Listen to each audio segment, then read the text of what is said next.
السلام علیکم۔ آب زمزم کی تعریف۔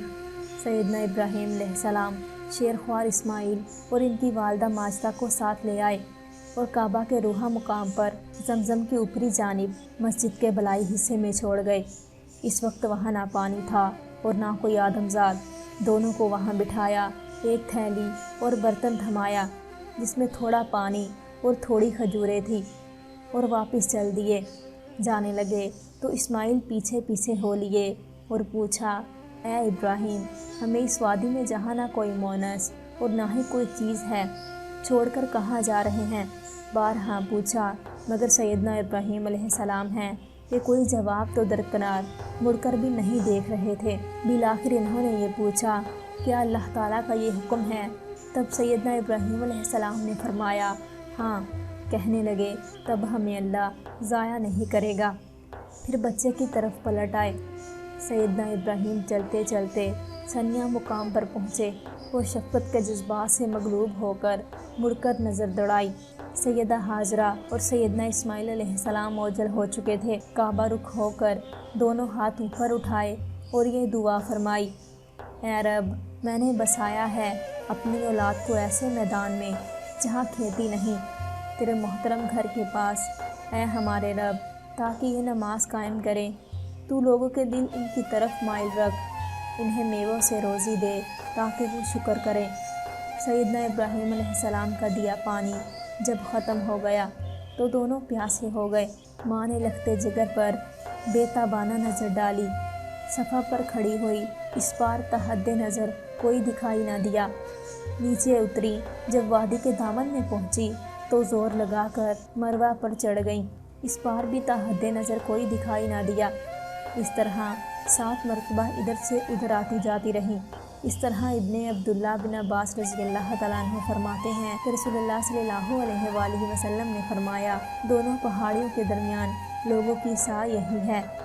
جب وہ مروہ پر پہنچی تو ایک آہٹ سنائی دی۔ خود گویائی کے انداز میں کہنے لگی، چپ۔ پھر آہٹ آئی تو کہنے لگی، لگتا ہے ہمارے لیے کوئی غیبی مدد آئی ہے۔ کیا دیکھتی ہیں کہ فرشتے زمزم کے پاس کھڑے ہیں؟ راوی کہتے ہیں کہ فرشتے نے اپنی ایڑی یا بازو سے زمین کھریدی، پانی نکل آیا۔ سیدہ ہاجرہ رضی اللہ تعالیٰ عنہ پانی کو ہاتھوں سے روکتی تھی اور چلو بھر بھر کر برتن میں ڈالتی بھی جاتی تھی۔ سیدنا ابن عبداللہ عباس رضی اللہ تعالیٰ عنہ کہتے ہیں کہ رسول اللہ صلی اللہ علیہ وآلہ وسلم نے فرمایا، اللہ تعالیٰ اسماعیل پر رحم فرمائے، اگر زمزم یوں ہی چھوڑ دیتی یا فرمایا کہ چلو نہ بھرتی تو زمزم بہتا چشمہ ہوتا۔ راوی کہتے ہیں کہ سیدہ ہاجرہ رضی اللہ تعالیٰ عنہ نے زمزم خود پیا، اپنے شیر خوار کو پلایا۔ کعبہ کی عمارتیں سطح زمین سے ٹیلے کی طرح بلند تھی۔ جب سیلاب آتے تو دیواروں کو نقصان پہنچتا۔ کچھ عرصہ بعد قبیلہ جرہم کے کچھ لوگ قدا کے راستے آئے اور نشیبی مکہ میں قیام کیا۔ انہیں ایک پرندہ نظر آیا، کہنے لگے، ایک عرصہ سے ہم اس وادی سے واقف ہیں اور ہمیں معلوم ہے کہ یہاں پانی کا نشان تک نہیں، اور یہ پرندہ تو پانی کے ارد گرد ہی چکر کاٹتا ہے۔ پھر انہوں نے 1-2 اشخاص کو دڑایا کہ پانی کی خبر لے آئیں۔ راوی بیان فرماتے ہیں کہ جب وہ زمزم کے پاس پہنچے تو دیکھا کہ سیدہ اسماعیل وہاں ہیں۔ پوچھا، ہمیں اجازت ہے کہ ہم یہاں پڑاؤ ڈالیں؟ بولی، ضرور، کیوں نہیں، لیکن پانی پر میرا حق ہوگا۔ کہنے لگے، ٹھیک ہے۔ سیدہ ہاجرہ کے ایمان، استقامت اور اللہ کی خالص بندی کے جذبہ کا اندازہ ان کے اس جواب سے لگائیے کہ تب تو ہمیں اللہ ضائع نہیں کرے گا۔ بطور اس کے جزا کے اللہ نے اپنی نعمت اور رحمت زمزم کی شکل میں انہیں دی۔ یہی سبق ہمیں آب زمزم اور قبیلہ جرہم سے ملتا ہے کہ اللہ تعالیٰ اپنے ایسے بندوں کو اس طرح نوازتا ہے، لیکن وہ راہ راست سے ہٹنے لگے، زمین میں فساد برپا کریں تو پھر نعمتیں ان سے چھین لی جاتی ہیں، برکت اٹھائی جاتی ہے اور خیر کو الٹ کر نعمت نقمت بنا دی جاتی ہے۔ ارشاد باری تعالیٰ ہے کہ اللہ کسی قوم پر اپنی نچھاور کردہ نعمت کو لے نہیں لیتا جب تک کہ وہ خود اپنے رویے میں تبدیلی نہ لے آئیں۔ سیدنا اسماعیل علیہ السلام کے بعد کعبہ کی تولید ان کے فرزند کے حصے میں آئی اور بنو جرہم متولی ہوئے۔ کچھ عرصے بعد مکہ کی حرمت کا انہیں خیال نہ رہا۔ ہر نوارد پر ظلم ڈھاتے اور کعبہ پر چڑھائی جانے والی نظر اپنے لیے حلال کر دیتے، نتیجتاً اپنا وقار کھو بیٹھے۔ قبیلہ خزاعیہ نے ان پر غلبہ پا کر انہیں دیش نکالا دیا۔ زمانہ جاہلیت میں بھی مکہ کی سرزمین اپنے اوپر کسی ظلم اور تعدی کو برداشت نہیں کرتی تھی۔ بنو جرہم زمزم کا کنواں مٹی سے ڈھانک گئے، جس سے اس کا پانی خشک ہو گیا۔ زمانے نے کئی کروٹیں لی، آخر کار اللہ تعالیٰ نے سردار عبدالمطلب کے ہاتھ اس چشمے کی دوبارہ کھدائی کا انتظام فرمایا، جس کے زمانے تک اس کے آثار مٹ چکے تھے۔ سردار عبدالمطلب نے سقائیہ کا فرض منصبی اس خوش اسلوبی سے انجام دیا اور حجاز بیت اللہ کی ویسی ہی خدمت کی جیسے آپ کے آباء و اجداد کرتے آئے تھے، اور قوم نے بھی آپ کی بے مثال عزت افزائی کی کہ آپ کے علاوہ کسی اور کو اپنا سردار سمجھتے نہ تھے۔ ایک مرتبہ آپ حتیم کعبہ کا غیر عمارتی حصہ کے اندر آرام فرما رہے تھے کہ ایک شخص خواب میں آیا اور کہنے لگا طیبہ کھود ڈالو۔ دوسرے دن آیا تو کہنے لگا برا کھود ڈالو۔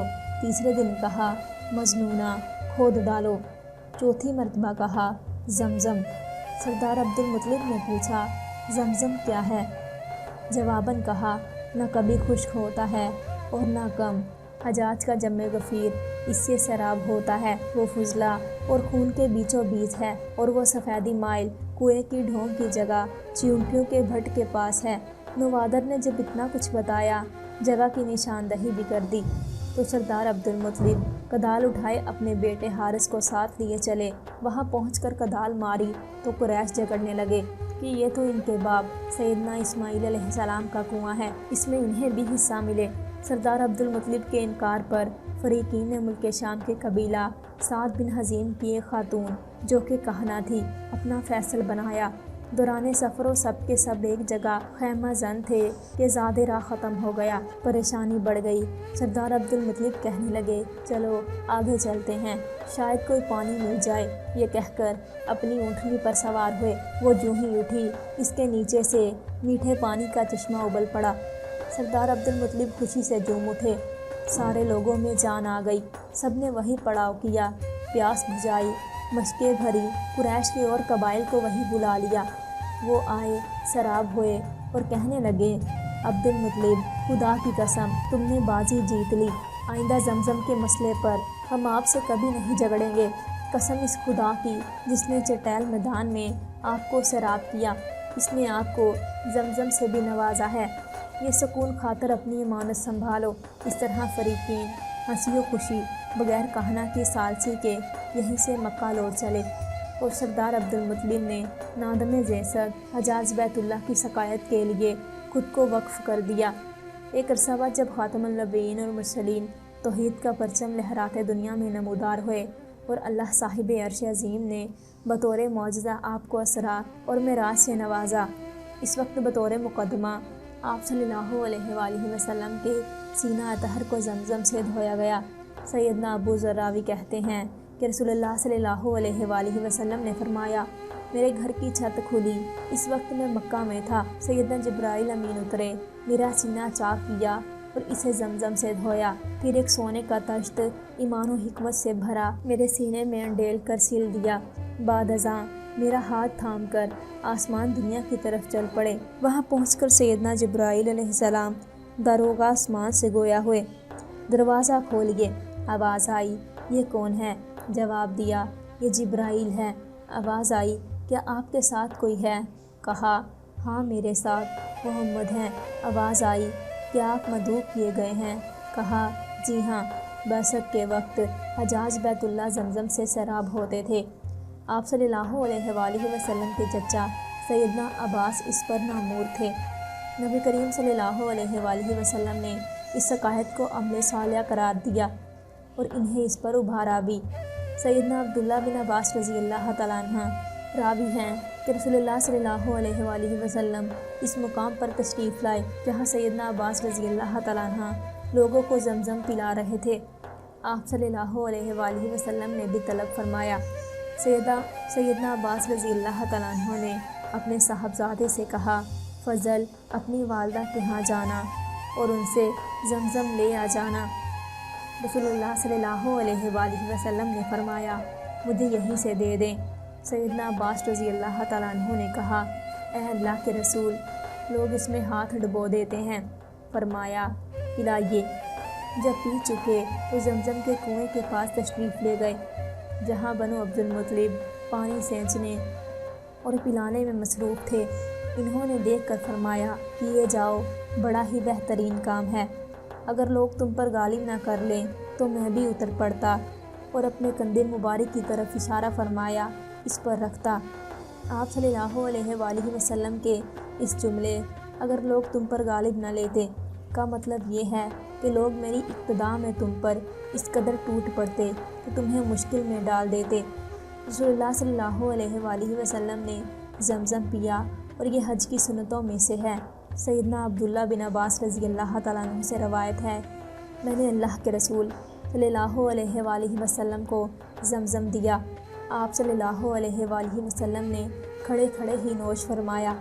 اس طرح سیدنا عبداللہ بن عباس رضی اللہ تعالیٰ عنہ سے روایت ہے کہ رسول اللہ صلی اللہ علیہ وآلہ وسلم نے فرمایا، روئے زمین پر بہترین پانی زمزم ہے، وہ بھوک مٹاتا ہے اور بیماری کا علاج بھی ہے۔ حقیقت یہ ہے کہ آدمی زمزم پی کر ایک طرف سیرابی اور توانائی محسوس کرتا ہے تو دوسری طرف اس سے کھانے کی بے جا رغبت اور اشتہا ختم ہو جاتی ہے۔